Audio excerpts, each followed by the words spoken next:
저는 물건을 집안에 쌓아두는 습관이 있습니다. 필요한 물건이 아님에도 아까워서 우선 집으로 들고 오지만 이미 집안에 가득한 물건들 때문에 정리도 안 되고 자식들은 핀잔만 늘어놓더라고요. 그런데 지금은 집에 들어오면 깔끔한 모습이 눈에 띄고 답답함이 확 사라지게 되었어요. 쌓아두면 보탬이 되어 행복할 줄 알고 계속 쌓기만 했었는데 아예 비워두니까 내 마음의 짐들까지 사라진 느낌이에요. 혹시 저만 그런가요? 예전에는 비싸게 산 물건들을 언젠가 쓸 일이 있겠지 하는 생각에 절대 물건을 버리지 못했는데요. 이제는 많이 비워두어서 청소할 때도 편하고 심지어 지인들도 굉장히 의아해 하더라고요. 텅 빈 공간으로 인해 밥만 먹는 집 같다고요. 저는 사실 부모님 돌아가실 때 많은 것을 느꼈어요. 결국은 다 쓰레기가 되어버린다는 걸요. 지금 말씀드린 내용은 집에 물건을 수십 년간 쌓아놓기만 하다가 최근에 정리를 하여 새로운 삶을 사는 분이 남긴 말입니다. 맞는 말 같죠? 사실 집은 물건을 쌓아놓는 창고가 아니잖아요. 집은 휴식의 공간이고 치유의 공간입니다. 살림하다 보면 아실 거예요. 필요할 것 같다며 하나 둘씩 물건을 들여놓다가 관리하지 않으면 버리기 무섭게 자꾸 쌓여만 간다는 걸요. 우리는 이 물건들을 모내기 하듯 계속 솎아내야만 해요. 너무 많은 소유는 사람을 피곤하게 만들기 때문이죠. 비워보지 않은 사람은 비우고 나면 마음이 후련해지는 감정을 알 길이 없습니다. 이는 직접 비워봐야 느낄 수 있습니다. 그래서 오늘은 나이 들기 전에 하루빨리 비워야 할 집안 물건에 대해서 말씀드리려고 하는데요. 간단히 말씀드릴 거니까 구독, 좋아요 아시죠? 첫째, 인조 가죽 제품입니다. 인조 가죽은 시간이 지남에 따라 부스러지기 쉽습니다.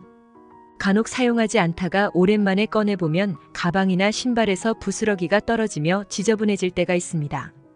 인조 가죽 제품은 특히 수명이 짧기 때문에 자주 사용하지 않는다면 빨리 처분하는 것이 좋습니다.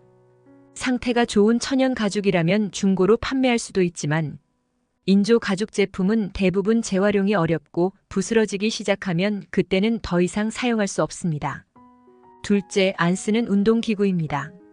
집에서 운동을 하기 위해 산 운동기구들이 몇 년째 빨래 건조대로 사용되고 있지 않나요? 운동기구는 보통 부피가 크고 무거워서 집안에서 자리를 많이 차지할 뿐 아니라 청소하기도 어렵습니다.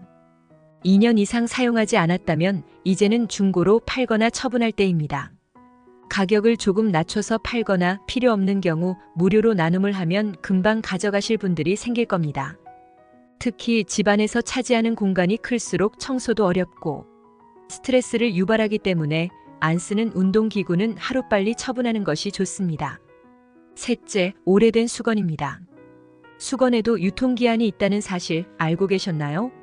오래된 수건은 흡수력이 떨어지고 박테리아가 번식하기 좋은 환경이 됩니다. 피부에 트러블이 자주 생긴다면 오래된 수건이 원인일 수도 있습니다. 특히 2년 이상 사용한 수건은 교체해주는 것이 좋습니다. 또한 수건을 변기와 가까운 곳에 걸어두지 마세요. 변기 물을 내릴 때 대장균이나 세균이 공기 중에 튀어 수건에 묻을 수 있습니다. 너무 해진 수건은 걸레나 먼지 닦는 용도로 재활용할 수 있습니다. 넷째, 2년 이상 입지 않은 옷입니다. 옷장은 자주 입는 옷 몇 벌만으로도 충분합니다.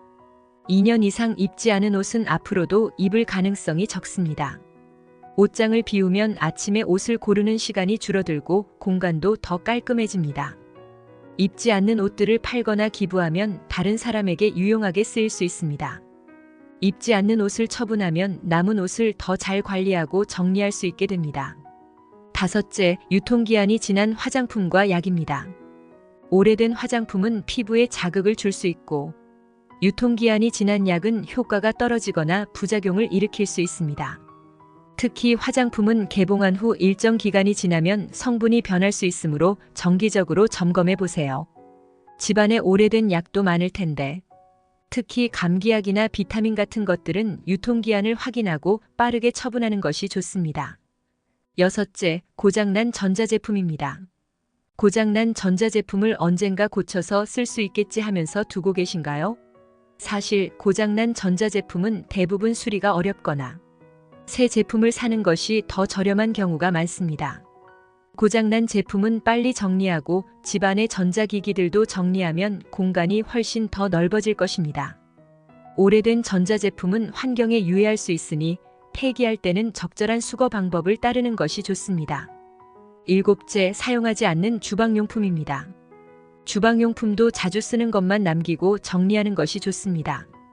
특히 선물 받은 후 한 번도 쓰지 않은 도자기나 그릇들, 커다란 냄비와 프라이팬 등이 주방 공간을 차지하고 있지 않나요?